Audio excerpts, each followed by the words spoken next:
স্রষ্টা বলেছেন, তুমি যাকেই আমার চেয়ে বেশি ভালোবাসবে আমি তাকেই তোমার কাছ থেকে দূরে নিয়ে যাব এবং তোমাকে একা করে রাখব। তিনি আরও বলেছেন, কখনো বলবে না আমি তাকে ছাড়া বাঁচব না, তবে আমি তাকে ছাড়াই তোমাকে বাঁচাবো এবং পেছনের অনুগত সব আবেগ কেড়ে নিয়ে তোমাকে দিব্যি সামনে নিয়ে যাব।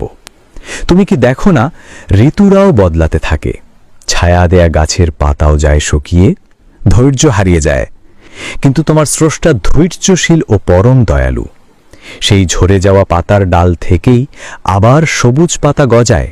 তুমি কি দেখো না তোমার স্রষ্টার এই নিদর্শন?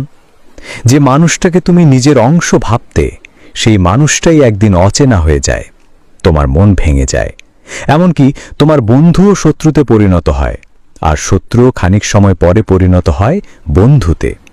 যে মানুষটাকে নিজের জীবনের চেয়েও বেশি ভালোবাসতে, সেও প্রতারণা করে। তবে তুমি কেন স্রষ্টা বিমুখ হয়ে মানুষকে ভরসা করো?